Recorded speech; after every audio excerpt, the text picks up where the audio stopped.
see here. All right, so it looks like we're live officially. How we boys doing? Everybody having a good Tuesday evening? Absolutely. We got movement. We got movement on Christopher. We got a camera change. All good, brother. All good.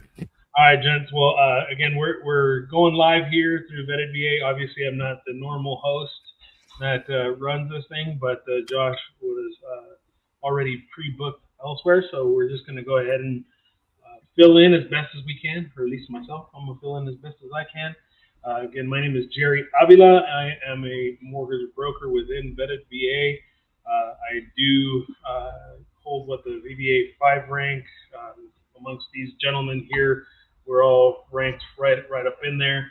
I'm just your host today, so I'm just going to be asking questions, kind of just having combos and running the show here. But we do have on, if it shows up the same way for you guys, we have Jason Rivera up here at the top, and then we have who's a realtor and loan officer now, right? That's correct. So loving it, brother. Love that you joined the dark side. And then we got Christopher Thomas right below me, and then we have Brian Atwood. Both of these boys up in the what is it? What do you call it? Just the north, basically. The Midwest. That's right. Yeah. And so you guys are Minnesota and actually I should say Michigan and then Minnesota. And you guys are both in the lovely cold. So welcome, y'all. All righty, bud. So you guys are both also in the mortgage broker side. So I guess we'll probably be leaning a lot on Jason here for a lot of his real estate knowledge and his guidance here, so we can make sure that this flows nice and smooth as to what the offers are supposed to look like. So again, our topic of conversation for today is helping VA buyers with competitive offers through the proper strategy, right? Having the right game plan in place and how to manage through it. So let's see. We're going to be dealing with a lot of misconceptions. We see them all the time, whether it be from repairs, things that they think that need to be done, things that don't need to be done, things that they can pay for, they can't pay for, all that wonderful stuff. And so we'll definitely be getting into each and every one of those specific topics, diving into it, but not too far into it. Again, we were talking offline here. We don't want to go down the rabbit hole and become Alice in Wonderland and all of a sudden then somewhere else. So definitely want to be talking about those things. And then I'll kind of leave it for you guys. I know I kind of semi-introduced you guys, but I'll go ahead and start it off with Jason. Jason, tell us a little bit about yourself, brother, and your business. Sounds good. As Jerry mentioned, I'm a recently licensed loan officer. Also been doing real estate for about a decade, maybe a little longer. Here in San Diego / Southern California.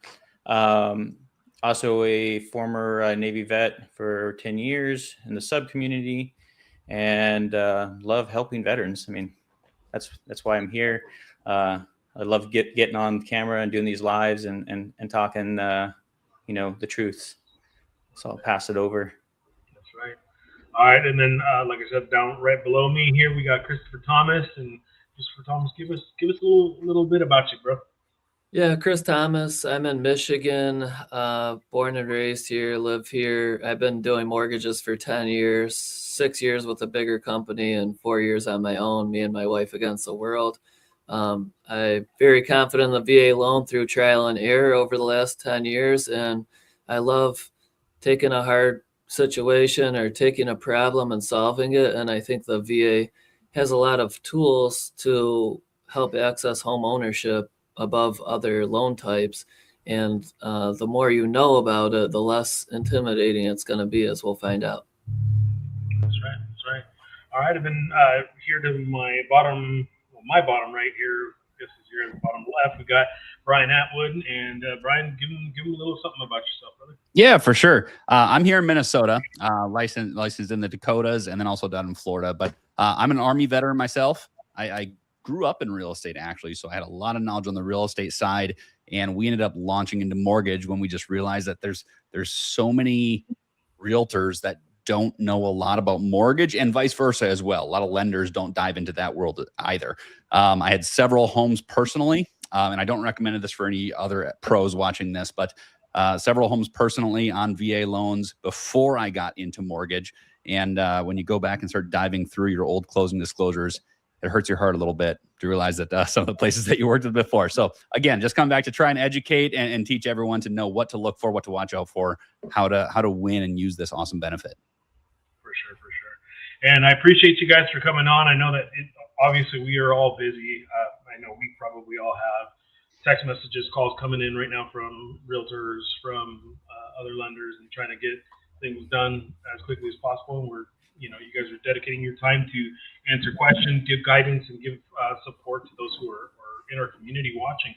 So if anything, I'll ask those that are watching, please share the live, because it only helps us being able to answer more questions, especially if you guys have live questions on here. I can answer, or at least pose those to the group and have them answer. So again, guys, thank you so much for making yourself available. So let's go ahead and get into what I guess would be like the mindset of making these offers, and basically understanding exactly what we want to game plan when we are preparing our clients and making sure that we're setting them up for success for these potential offers. So just because you mentioned that you had grown up in the real estate side, I'm gonna go ahead and just kind of jump on yours and kind of give us a little bit of the things that you've seen from your perspective, having been involved in that side of the business beforehand and being on the mortgage broker side. Oh, absolutely. Like I remember being very young, sitting in my dad's office at a real estate company. So he was a real estate broker as we were kids, and I didn't realize it at the time, but when they would talk about like, hey, we've got this offer coming in, and they would hear that it was a VA loan, it was always this, oh God, like we're gonna have to deal with this now. And that's frustrating, because as you learn more about it and learn about the opportunities and strengths that you have that other loans don't, it's like this is a no-brainer. But I think that's why we're all doing this, and being part of Vetted VA is just to understand that, like, guys, this is just misconception. Misconceptions come from bad experience, and a lot of those bad experiences just came from a lack of education, and people that are like, hey, they heard something, they're experiencing something, somebody said, hey, sure, I can totally do this loan, and had no idea what they're doing, and then it just ran into a bunch of hurdles beyond that. And then from then on, some of our own realtors that I grew up with were like, VA is terrible, right? VA is terrible. And that's just frustrating to hear, right? There's so much opportunity. We all know that. We're going to talk into that and dive into it. But there is a perception, and the best thing about this group is that, hey, let's challenge that. Let's learn from it and see, hey, where should we be putting our efforts and thoughts? Absolutely. So Jason, I'll kick it off with you when it comes to the actual meat and potatoes of the subject. Is like, what does the seller care most about? And in your experience, because you deal with them more often, right, on the seller and on the buyer side, you know what to look for, and you know what to pose on both sides of the coin, right? So give us a little bit of background on that, and what it is that you do specifically. Well, I think I'm going to take it from the standpoint as not necessarily the listing agent, only because when you're the listing agent, you're working directly with the seller, and so you, hopefully, as a good listing agent, you know what the seller is looking for. And in that case, if you're representing a seller and you receive a VA offer, and let's just say that seller had some sort of misconception about the VA loan, I would just simply educate the seller as, and this is what we do anyway, right? When a seller gets multiple offers as a listing agent, it's kind of like, here's your offers. We've already sorted them by price point, but also, speed. What do their finances look like? Did we speak to their loan officer or bank or whoever they're, maybe their cash or whatever, and kind of organize them as to where we think they kind of fit as strongest to least strongest. And then it's kind of like, here's where they're at. Based on what you were looking for when we first listed your home, maybe you PCS to Hawaii and this house is vacant. I think a lot of sellers don't really realize what they want, right? Like they think they just want the most bang for the buck. I mean, that's naturally, I think any of us would be kind of with that same kind of like, we just want the most money. But they kind of forget sometimes about, hey, like getting the top dollar. But if the property has to, especially in this market, I'm going to talk about Southern California. So I know everyone's market's a little differently. So these are conversations you just need to have with your listing agent or, buyer's agent. But in this case, in my example, I'm going to say, homes are sitting on the market for a little bit longer, right? So if you're out of the area and you're paying a $4,000 a month mortgage, the longer this home sits, you're losing money, right? 2 months, okay, you're $8,000, you're going to be quickly 10 grand, and you're trying to shoot for an extra 20. Well, if the median home average day on market is like 90 days, and we can get an offer within the first 2 weeks, well, let's start doing the math here. Like maybe we're not shooting for that gold star, but you still got the moon, and it's still looking pretty good. And if this guy can close in maybe 50 days, VA offer, good financing, they're willing to push through and get through, then like that's a golden ticket right there. Now coming from the buyer's side, which I think is a little bit more applicable to this topic anyway, as representing a buyer, I'm going to talk to the listing agent and kind of find out like what their situation is. Like, do they have offers on the table? What does this seller want? And some listing agents will give me, they'll talk till they're blue in the face, and others are just like, submit your highest best, and you're like, okay. You get no feedback. Exactly. Yeah, absolutely. Sometimes it can be like pulling teeth, and sometimes it could just be like free flow. Let them just tell you everything, even the things they probably shouldn't have said. 100%. But I mean, we want to know: do they have offers on the table? If they do have offers, are they over asking, under asking, at asking? Kind of gauge what the scenario is looking like, and then of course we pull comps. And, working with the buyer, we already know their kind of situation. And then we kind of take all that information, gather it, come back to them and say, all right, here's what we know. Here's where, if you were wanted to come in strong, like a strong offer, I would say, hey, come in here. If you just want to throw a dart out there and see if they're willing to play a game, come in here. And ultimately, it's up to you as the buyer to make that decision. Exactly. No, it's very true. Now, I think that what really comes down to this whole process a lot of times is like Brian had mentioned, is education, right? We have to educate. 100%. So on our side, when we're trying to eliminate some of those myths and misunderstandings of the VA home loan, really, I think that we really need to stop and take a moment to just sometimes have that phone call with said agent, because sometimes the listing agent isn't very well aware. Sometimes the buyer's agents too, but you kind of guide them, and you have that at least close proximity. You can put your arm around and be like, hey, we got this. Don't worry about it. I'll guide you through it. But when it's a listing agent, it's a hurdle that we actually have to get across with them and actually get them to feel comfortable and understand, like, hey, this is actually legit. Like this, we need to actually pay attention to what's going on here, because I didn't know that this was actually doable. Right. And so, Chris, I'll pass it off to you here. Considering the fact that the common thread that we get, right, is that VA loans are slow, that they're stricter guidelines, that they're weak buyers. Like, we get all of those, right, constantly. So give us a little bit of a breakdown as to some of those myths that you come across, that you have to come in and educate not only the consumer, but sometimes even on the listing side, to help those sellers make sure that they get their home sold. Yeah, for sure. So let me just assume you start with the buyer, right? Because they're pre-approved through you. You did all your diligence and you feel strongly about their qualifications.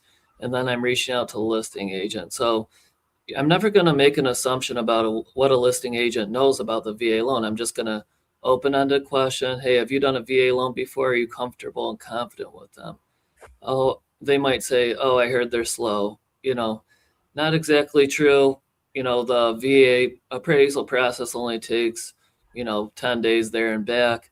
I can usually get everything else done, title work, home insurance, home inspection within that period. we meet again in 2 weeks, we're wrapping things up, and we're, you know, closed in 3 to 4 weeks, or a general 30-day or less timeline, which is mostly what people are asking for. So I never assume what the listing agent knows. I want to warm them up. I want to make a connection with them. Self-serving too. If I do a great job, we might continue to work together in the future. But I also keep in mind, okay, what, like was said before, what's important to the listing agent? Do they have a concern about a low appraisal? Well, here's the great news. My client qualifies for 100% financing. That means they may have some cash for an appraisal gap if things go south. Or I'm also comfortable and confident with the VA appraisal rebuttal process of the Tidewater and the reconsideration of value. And I have a proven success record of overturning values to make things happen. And, you know, that's usually what they're looking for. They want to make sure you're a knowledgeable professional. And it's kind of, I think about it as we're all on the same team learning together, and have the conversations up front and go through plan A, B, and C with the listing agent. I think that goes a long way, along with doing your full diligence on your own work, which is taking care of your buyer and making sure they're getting to the closing table. Absolutely. Yeah. And Brian, give me a little thought process as to some of the things that you see, especially when people tell you that because they're 100% financed, they are weak buyers. Like, how do you kind of meet that challenge? Being a veteran yourself, right? Like, it's like when people start saying that whole "there's no skin in the game," that I mean, me being a civilian, I know like that hurts the heck out of me. So I can only imagine how that would make a veteran feel themselves. Like I'm not in your shoes, but I can say like that's messed up. Right. How do you kind of cross that bridge? Well, you know, you always want to approach, and as these guys are both saying, it's the key is communication and getting ahead of some of these debates from the beginning, right? Don't even give them the opportunity to look at that offer and go, oh, shoot, this is 0 down and they're asking for whatever, that this might not be a super strong offer. I'll add to what Jason was saying here too, that like from my experience, what a lot of sellers want, again, they all think they want top dollar. They really want is a closing. They want confidence. They want to make sure this is going to happen and not be ripping their hair out. Not going back to market. Yeah. So this does come up and it kills me. So I've said this. I don't recommend everyone saying this all the time, but like when people say like, oh, a veteran, if they're doing 0 down, they don't have any skin in the game. And I'll say, you know what? They have more skin in the game than anybody, right? They signed on that line. They went down range. They fought for that benefit. Nobody has deserved as much of them. And as we know from, you know, I encourage everyone to, if you haven't checked out the vetted VA white paper, understand that this is a data-driven thing. This isn't just a personal feeling. Yeah, I love and want to support veterans, but look at the data. We know that veterans are some of the strongest buyers that are out there with the lowest denial rates and lowest default rates. Okay, whether they want to put 0 down, they might be able to buy that place cash. Doesn't mean they want to or it's the right situation for them. They have a benefit. Why would you not do that, right? Let's buy this place with somebody else's money.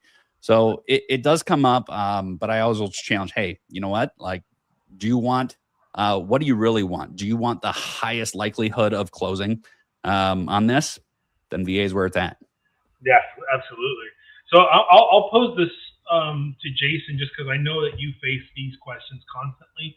But when it comes to certain fees being paid, right? Before there was even more restriction as to certain fees that the veteran could not pay for, but there's certain fees that even before were like, it was okay for the veteran to pay for certain fees, right? One of them being like the termite inspection, even sometimes the termite repairs. So knowing that that is one of the topics that typically gets spoken about. Why? Because we have sellers that may not have the money. But give us examples of like things like that could lead towards a veteran having to pay for certain fees that people think, oh, that they can't pay for that, or oh, my seller doesn't want to pay or can't pay for these because they're not getting any revenue from the property. I mean, I would say the pest is probably the most common, kind of myth that's still kind of out there where, the veteran can't pay for it or they can't pay for the repair process. And here it's a negotiation standpoint. either party can pay for it, both the inspection and the repairs. I would say the second most common one that I see, which really came out after the NAR lawsuit, which is the paying of the real estate commission, their buyer's agent fee. Veterans are allowed to pay for that, and knock on some wood, at least in Southern California, most times. I mean, I haven't actually seen. I haven't encountered a situation where a buyer actually had to pay their real estate agent, but that is a possibility. That's something that, when they're going into contract and looking to buy, that is something that could come up. I mean, there's not really any fees that I'm thinking that's at least popping off my head that It's like, hey, you can't. It has to be paid for by the seller. Yeah, I was thinking more of possibly even sometimes you see now with the TC fee, right? As long as it's customary to the area, those are certain things that the VA kind of took out of place, right?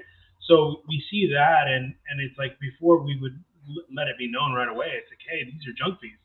You can't have a TC fee, a document registration fee, a document holding fee, things of that sort. And what we've come to find out is that if you are in a position to where it's customary in your area to charge for these fees, then now that's it's doable, it's acceptable, and the veteran can pay for it. So just some examples of things that I know that I've come across, and unfortunately I've seen a veteran have to pay their realtor before. It sucks. I hate that when that happens, because that means that there was possibly just no room for negotiation at all for the realtor to get paid through the seller, which is horrible.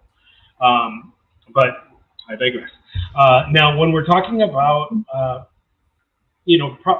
posing the proper offer and getting it out there, max price, discussing concessions and all that stuff.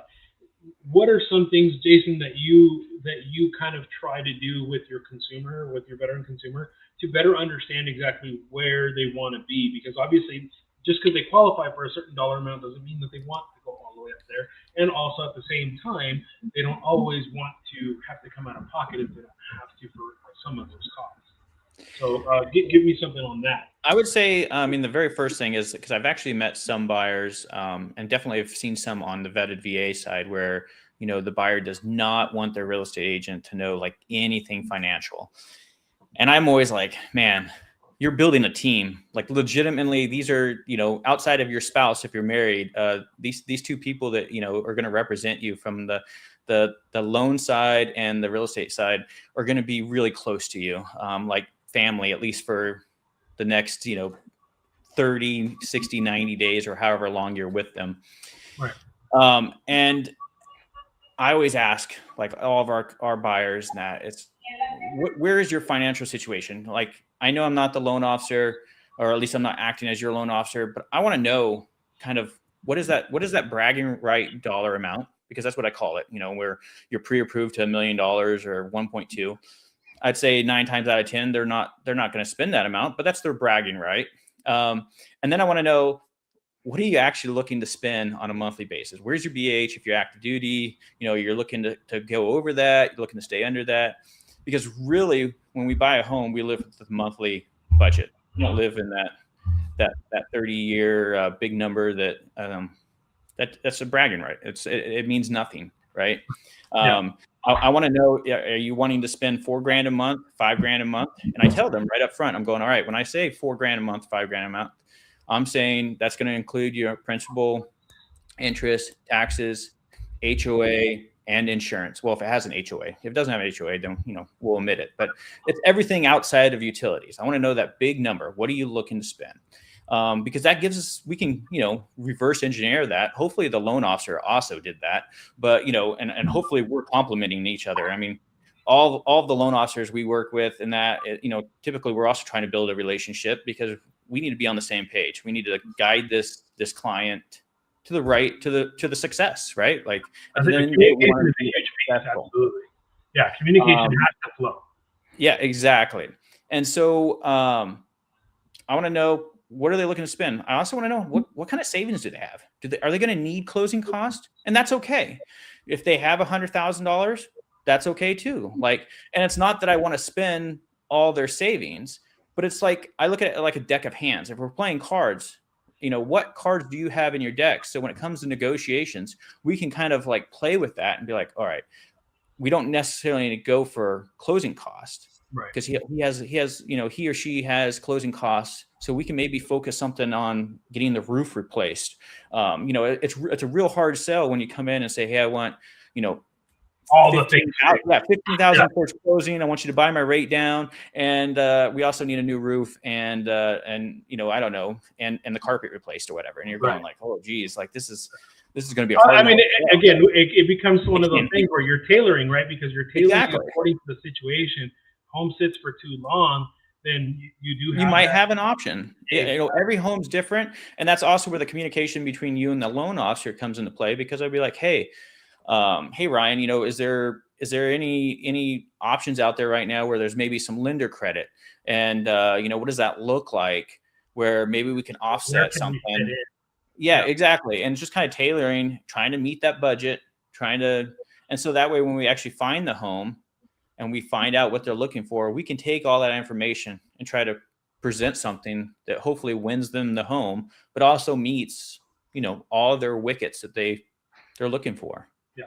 So, I mean, going from that, maybe on Christopher's side here, how, when you do partner with a realtor and they're trying to go ahead and set up a proper structure for an offer, what are some of the creative ways that you guys have seen that they're able to kind of get the veteran the proper guidance and also at the same time get them into a successful role, right?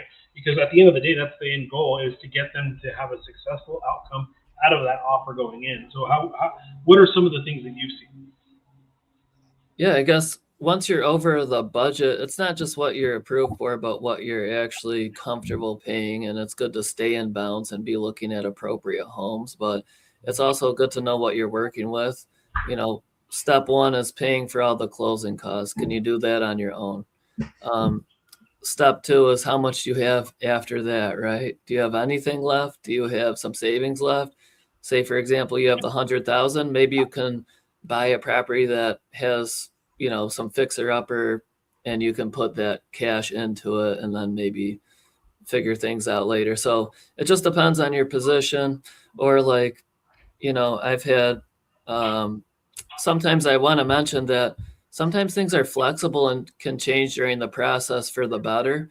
So say that, you have your closing costs are 10 grand. That's all you have to spend and you're really tight. Well, if your appraisal comes back 5K over, you can restructure the file and raise the purchase price 5 grand and ask for 5K concessions. And then that way you keep a little bit of cash for an emergency fund or something after. So that's also something I love and appreciate about the VA loan, is like the flexibility.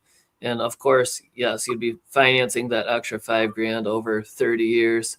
But it could be worth it to somebody out there. Usually people opt to like that cash because, once it's spent or once it's put in a loan, it costs money or it could be impossible to get it back out. Yeah, no, and at the end, it's understanding what those numbers look like and what can potentially go through there. We got some of our moderators in the chat, and I don't know if you guys can see them. I'm pretty sure you can right now. Yeah.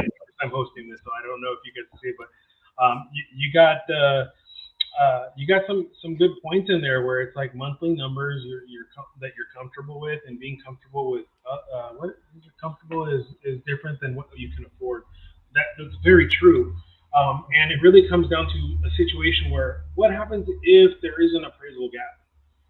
You were getting concessions from your initial offer per se, but there's an appraisal gap of, let's say, $10,000. What are some of the things that you guys kind of work around, or in your case, Brian, what have you seen be utilized in order to help bridge that gap when that's the main concern, is that there may be a gap?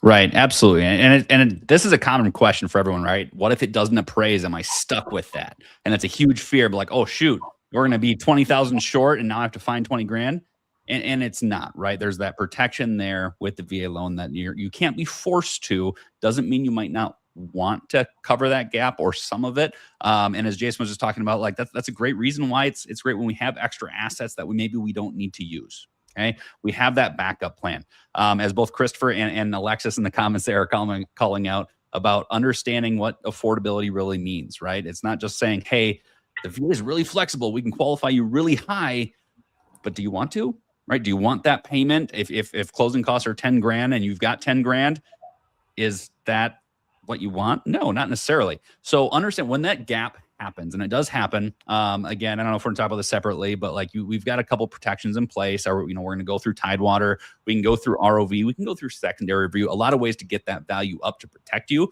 But what if it's just short, right? We're just stuck there. We're $10,000 short.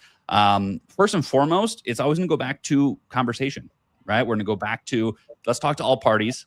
Can we figure this out? Maybe the sellers are willing to just go, shoot, we're short. We'll negotiate and come down to there. Or maybe it's somewhere in the middle, right? They can afford to come down a little bit and you're okay with covering a little bit. We've seen situations, I'm sure we all have, of like, hey, you know what? We're 10,000 short and the veteran's okay with it, right? This is the dream home. This is where they want to be. Short-term cost for long-term benefit. That's okay too. But the important thing is that you're not stuck, right? You're not stuck and like, hey, find this money, you're out. It goes back to conversation. If we can't figure that out, then maybe the deal doesn't come together, and that's okay too, right? It has to be the right solution. I completely agree there, because at the end of it all, we are looking for the success rate of that going through, right? And so I think this is where, for me, is when people say it's like they're not like they're harder to close, right? When we start having that conversation with sometimes with the opposing, or I shouldn't say opposing, but with the listing agent, they're talking about potentially not closing because they're worried about X, Y, and Z on the property. And when it comes down to it, the VA loan is probably one of the most flexible and gives you so much more options. Right. And just being honest, guys, what's your average time frame for a closing on a VA loan? Compared, because everyone says, 30 days, everyone can close a loan in 30 days on a conventional or FHA, right? What's your guys' average turn time on a loan closing on a VA loan? I'll say that most contracts still written for the close to that 30 mark, but for the time from actual processing and you know, in Minnesota we have, which I think we're going to talk about separately, we have a 10-day timeliness across the state for appraisals. So it's very, very common to have a start to finish CTC ready to go in that 2 to 3 week timeline. Absolutely. For you, the same, Chris? Yeah, I'm aligned with that because similarly in Michigan, you're usually going to have a 5 to 7 day initial home inspection period. And I don't really order the appraisal before that's up or things are kind of totally inked, especially if you're on a 30 days, you know, you're pretty comfortable.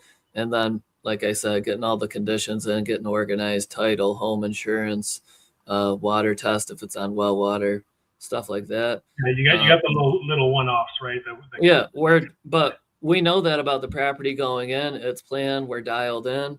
And yeah, it's 20 days. More, I'm saying in this market, every single market, every city is different across the states. But I think that the sellers are kind of, you know, might be valuing some occupancy or, you know, they're not, the 30 days isn't like a hard need to hit it, big rush. I'm not seeing an issue because I'm ahead of it with the 20 days, but I'm kind of seeing like more sellers maybe need some occupancy where it's just not, it's not a pressure cooker right now. Rent back. Yeah, for sure. Yep. Yeah, Jason, what are some timelines you've seen, especially of late? Because I mean, obviously, you and I work in the same markets, right? Yeah. Being in California, San Diego has always been a big one for me. But what do you see specifically for your market area of turn times for closings? I would say most of our turn times are probably slightly under the 30-day. We're probably closer to like a 26 to 28, not by much. But I mean, as both Ryan and Chris have said, I mean, we've done VA loans within like 15 days. I think there's been a couple that have been even shorter than that.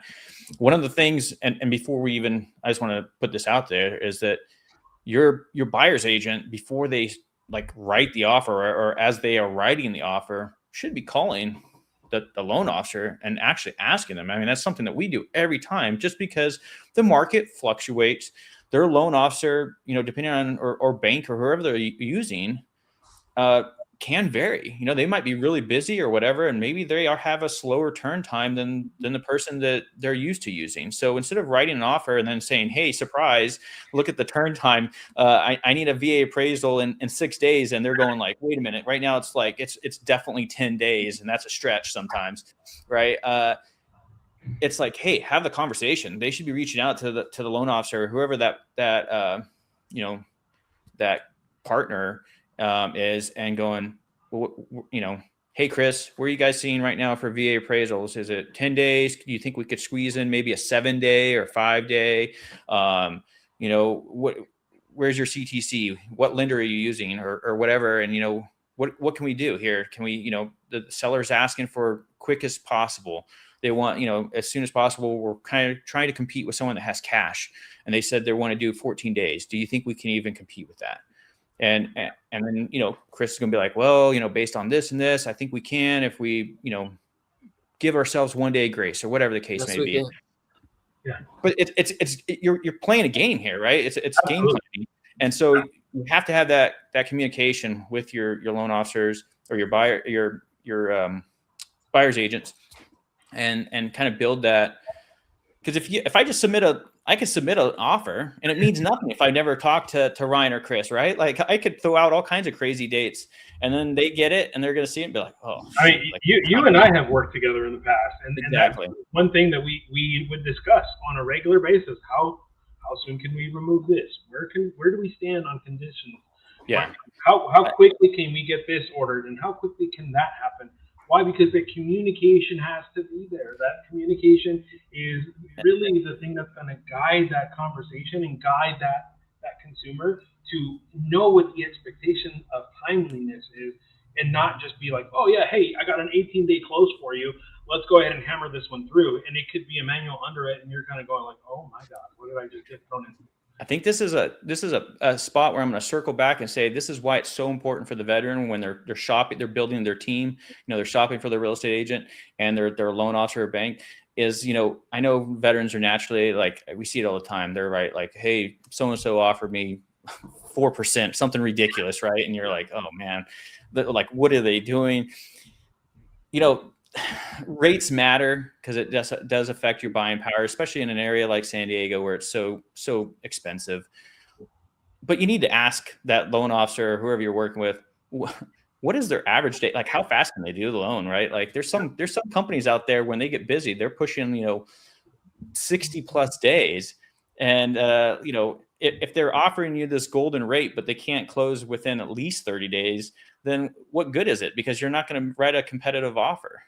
Yeah. So just and really the scenario matters a lot in that situation, right? Because not every consumer, you can have a grade A type veteran consumer that's purchasing a home, and you can kick that thing through within 2 weeks. If everything just flows right through, right? Because if you are in a market where there isn't too much of a backlog on appraisals and things of that sort, you can flow right through that sucker and be done in 2 weeks. Whereas you might be in a position where all of a sudden now you're going into week 3, week 4 with a manual underwrite, and now you're pushing to try to get things closed by the closing date. Manual underwrites are not a bad thing in general, but there are sometimes things that come in those that will delay certain processes, because there's additional verifications, there's the verification of rent, and sometimes when you don't get that back, that can cause delays. And so being very aware and communication with your real estate partner this is why I say it's so huge, because then we know how to set the proper expectation and temper the expectations of the consumer sometimes when they think it's gonna be a breeze, we're gonna go through it, right? The conversation should be had right from the get-go, saying, "Hey, this is gonna be tough. This might be difficult here, but we'll get it done." Right, and that starting on the right foot there, setting the right expectation up front is going to make the world a difference. And like we were saying earlier, rent backs, there might not be a rush to close, right? Because the seller might need to still occupy for another 2 weeks or 3 weeks, depending if you close early. Then we're talking about three weeks of renting it back. Is the seller giving some credit back? Are they helping out on that front in order to offset some of your expenses? Because obviously you as a veteran consumer are paying now that prepaid interest for that window of time that they're going to be occupying it versus you, right? So all of those things matter.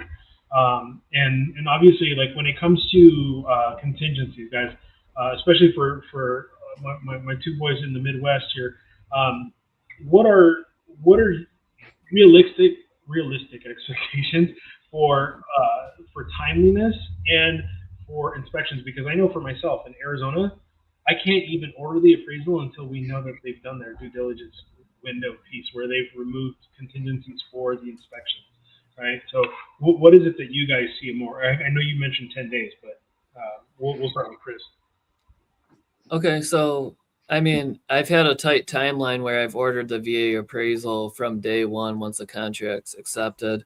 They do the inspection over a couple of days, and then if I have to pull the parachute, I do. That's a way to get ahead of the timeline in very tight, rare circumstances.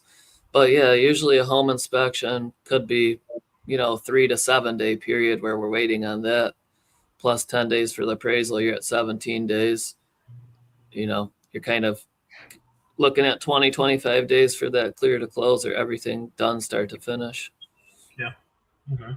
But one thing I just want to jump back to previous, like on the manual underwritings with the VO verification of rent forms or submission letter of explanations or all that supplements, like that's something that a good lender, you're doing up front, but you're maybe having previous discussions with the underwriter at a lender before you do that to just make sure there's limited conditions when it comes out of the initial underwrite and having a smoother process. So there's a lot of things you can do, mostly to front load the file to make sure it's smooth during the process and eliminates anxiety, because we've also had those clients that need to hand you documents in person or scan them or have trouble docu-signing. So structuring an offer could also deal with the individual buyer and how quickly they get you things or what their work schedule is. Sometimes they might be a pilot, a surgeon, elderly, somebody that just can't jump on the task right away, and there's nothing wrong with that, but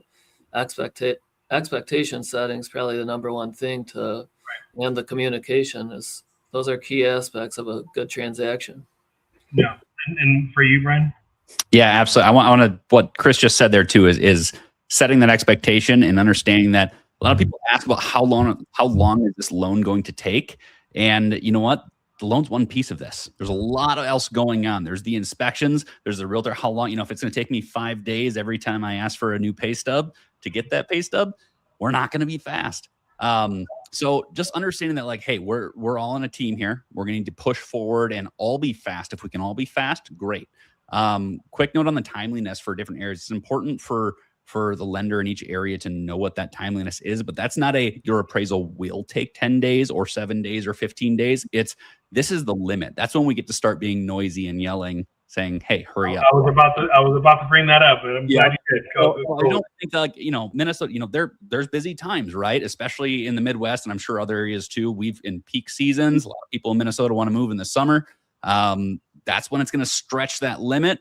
And other times you can have a VA appraisal back dang near the next day, which is great. So a lot of those can go really fast. But what I love about the theme of this is that it's about communication. It's about game planning up front. Vetted VA, we did a pre-approval video a few weeks back, which is a great one to watch, and understanding what that real pre-approval means. And that, like, hey, we should go through a wide variety of what could come up before we ever start talking about offers. Right. So there should not be surprises. And then I do see a question in the comments here, Will, too, about does a buyer need to tell the seller?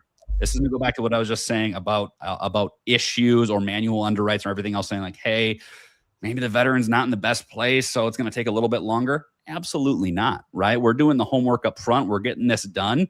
Make sure that we're not over promising and under delivering. Don't say we're going to close this in 7 days if we know there's going to be a lot going on. But have that. TBDs are our best friend, by the way. What's that? TBDs are our 100%. So understanding that, like, hey, what I don't like is just quick tip. Anyone can go on to Google and get pre-approval in 60 seconds. You'll have a letter so dang fast. But I coach my clients all the time. Do you want a letter or do you want a house? These are two wildly different things. Okay. We don't want a letter. We want to know that we have confidence that we've worked through this process, that we know it's going to work, whether it's an automatic or underwrite or a manual underwrite. That's, a foreign language to most borrowers and realtors too, that haven't gone through that process before. But knowing that, like, hey, as long as we've done our homework and we can go forward, communicate with the buyer's agent and the listing agent saying, this is a slam dunk. Might be more work for me, but this is going to get done. This will get done. Exactly. And I love that, by the way, just because you brought up comments from the chat, that people in Cali swear the world revolves around them. It's probably just very. I love her because she herself is from Cali. So whatever.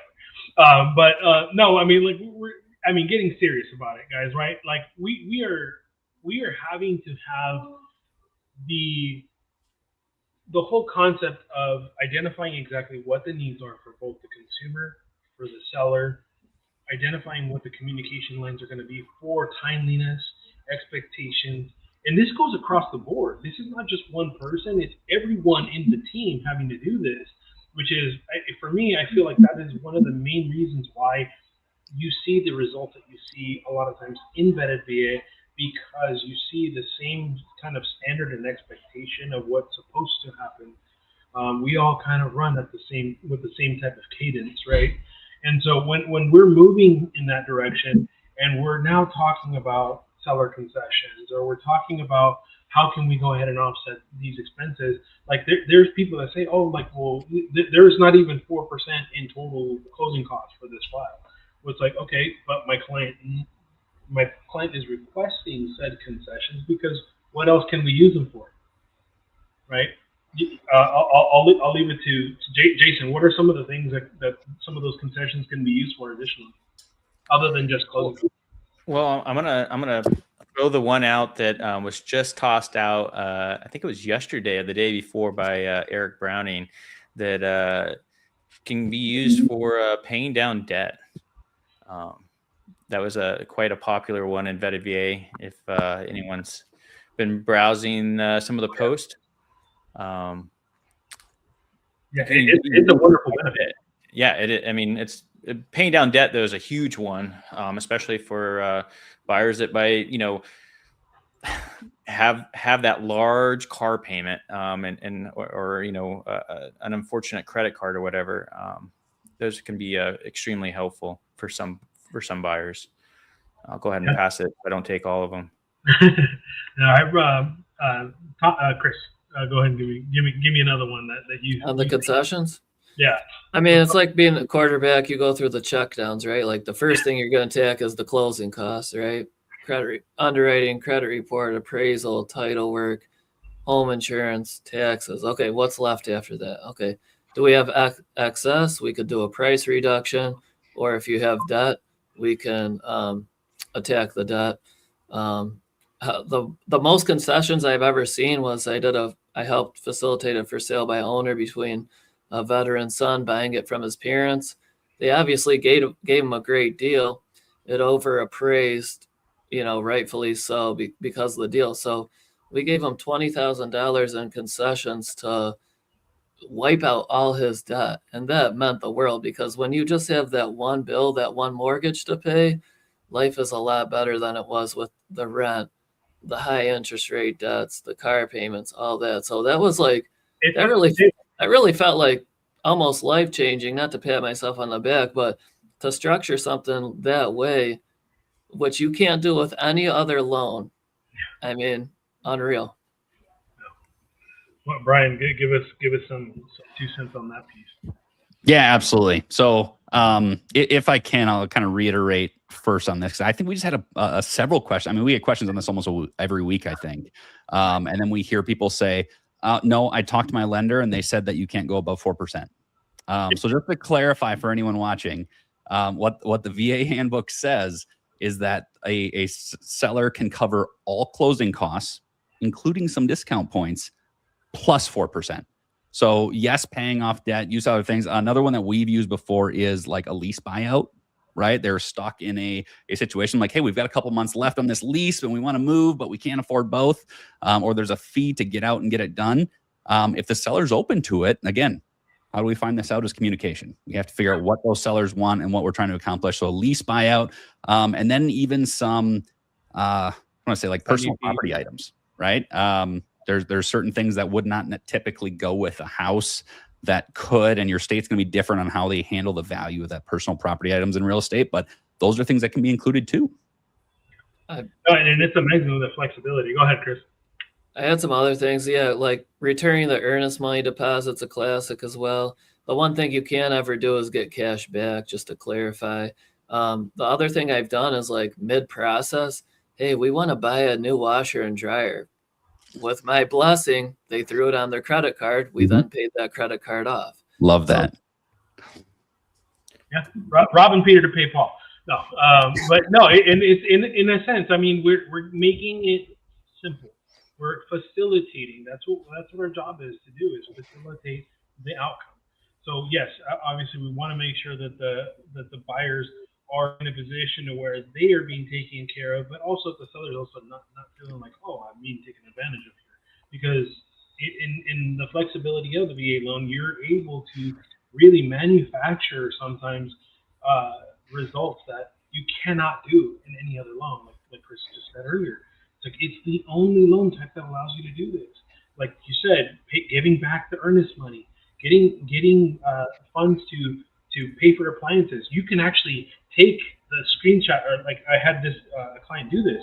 They took they went on BestBuy.com. They selected the washer and dryer that they wanted to purchase. They put it in their cart, screenshot it, or print screen that thing, sent it over to us. We sent that to escrow. Escrow adds it in as additional expenses to be paid out at closing, and those concessions were allowed to be able to be used to replace that washer and dryer that was in the home. So again, there's so much flexibility and so much ability for us to maneuver around the rules and the guidelines, because they are very flexible. And so at the end of it all, we want to make sure that they are successful and happy. Now, we're going to get into securing the person's interests, right? We talked about some of the fixtures or some of the personal properties. So what are things that we can ask for versus things we can't be asking for in a real estate transaction? For any of you guys can volunteer for.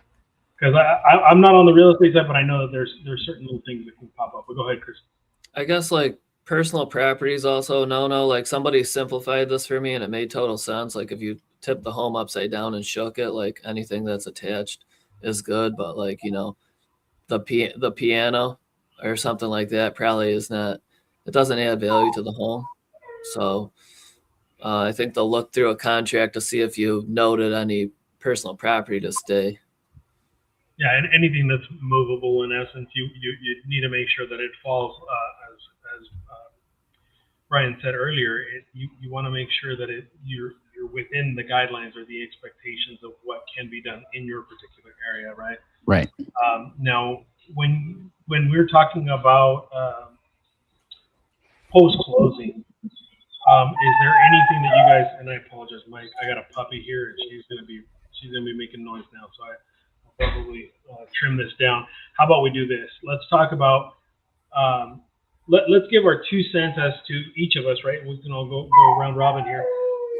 Give your 2 cents as to why this is as important as it is of a subject or topic to discuss for the veteran consumer, and just kind of your takeaways. We'll start with you, Brian.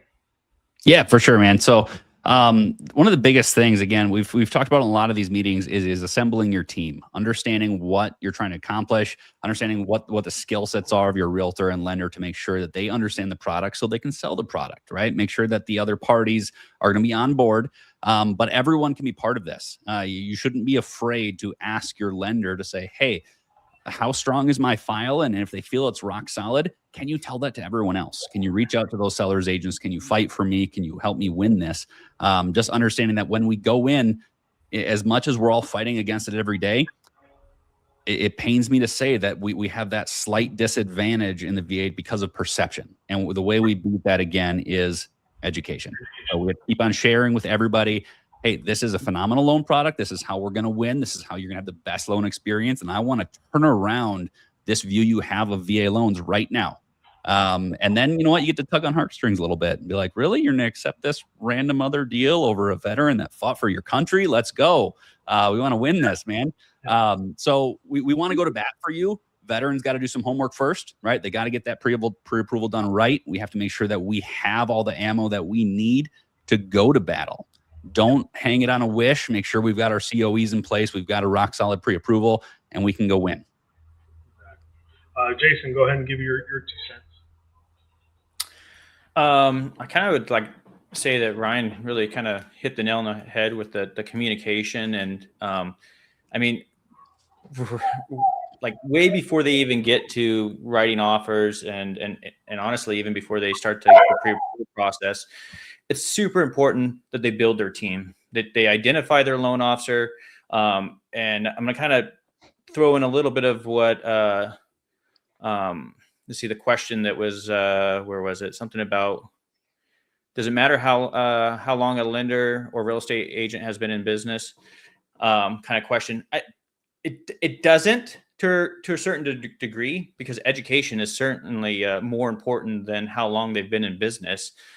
I think it's very important though that the buyer builds a team, right? Like they identify, don't go with just the first person. Talk to a few real estate agents, talk to a few loan officers, find someone that meets your personality, has education. When you called them, talk to them on the street, whatever, did they provide education? Did they tell you, like, when you said, hey, I'm looking at to use my VA loan, did they all of a sudden, vomit VA loan information? Do they seem to know what they're talking about? And goes for both sides, right? Like, does a real estate agent need to know about the VA loan to be an okay agent? Yeah, they can get through most deals until there's that hey, the appraisal came in low, or there's these issues, and all of a sudden then they're kind of like struggling. And if you found a good loan officer, hopefully they're gonna be that muscle behind that agent. But the idea is to really build that team up front.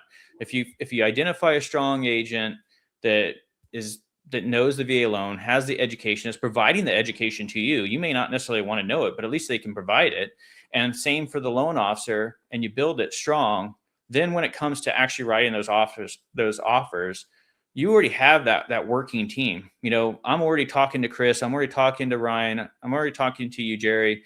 Like we already got these back lines. We're talking, everyone's in this well-oiled machine, and that's going to make your process that, I don't know how many times I see on Vetted VA where they're like, hey, I closed, and they're like, it was so much easier than I expected. And I was like, because you ended up with a good team. You might have not necessarily built it the way, like you may not have put the effort in to build it, but you ended up with a good team, because that's 9 times out of 10, you're going to close and be like, man, that was the easiest thing that I've gone through. Yeah. Yeah. And that's because your agent and your loan officer were working behind the scenes, making it happen. And then you'll see people that don't have that experience, and maybe they should have spent a little more time finding a better agent, better loan officer, instead of picking their best friend or their neighbor down the street. Sometimes I look at that scenario and I think, just like you said, there's a lot of stuff that goes around in the background, and a lot of times that team that you have is kind of like that duck that's on the pond. You may not like they may just be looking like they're just chilling, but those feet are churning a mile a minute just to get all the way across that pond. So don't think that just because it looks like it's a breeze that there isn't a ton of work going on in the background, because there is always a ton of work going on in the background that you never have to see. Chris, what's your takeaway here? Yeah, just some closing points and complimentary points, other gentlemen, on this is that, it starts with me as the lender to make sure that I educate my client up and down. I have them rock solid pre-approved.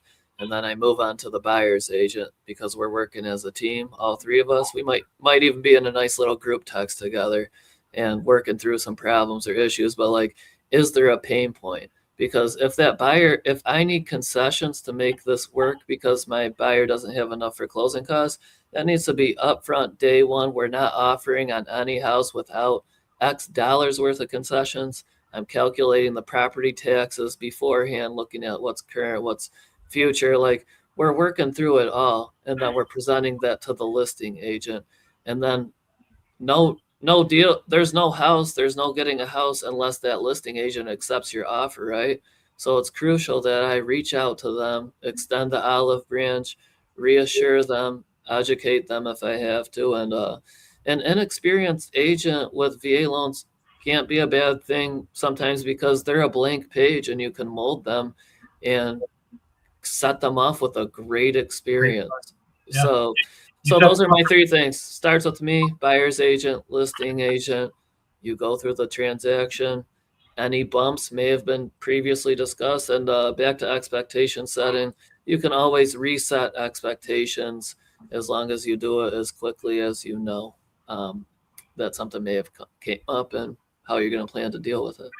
No, and I have to agree with all three of you. There's a lot of things, and I apologize for the noise, but there's a lot of that comes into play, right? And so the communication between everyone and having your veteran consumer know that they truly do have experienced professionals that are guiding them in the process, giving them the best possible course of action in order to be, one, ready for success upon closing on that home, but also when it comes to setting the proper expectations and guiding them through that scenario, knowing that, hey, if we come across this, right? I always tell them it's IFTT, right? If this and that. If this happens, then we're going to go ahead and do this, and we're going to cross this bridge when we come. If this happens, we're going to do that. So having those game plans in place beforehand, having the expectations set is going to be a huge difference for anyone that's going through this. And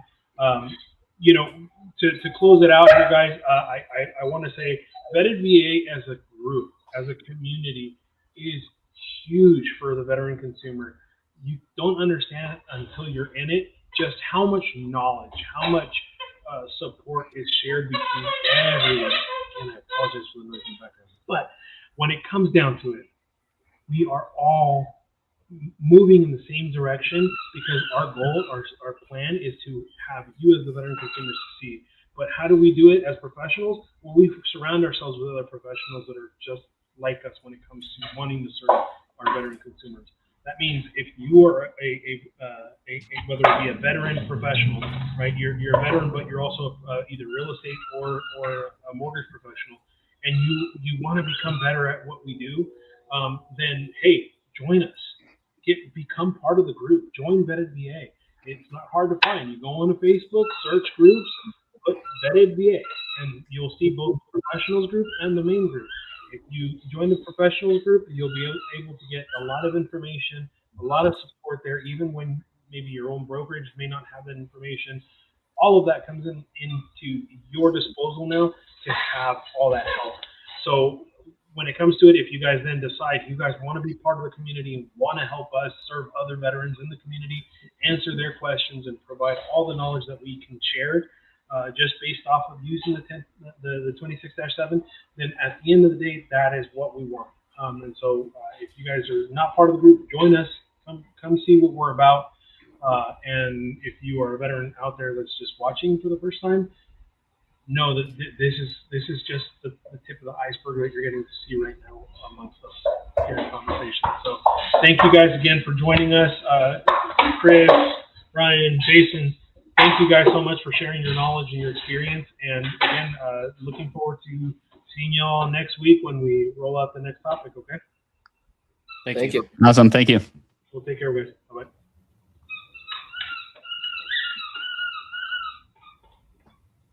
Okay, we are almost off the live here, but it's still counting.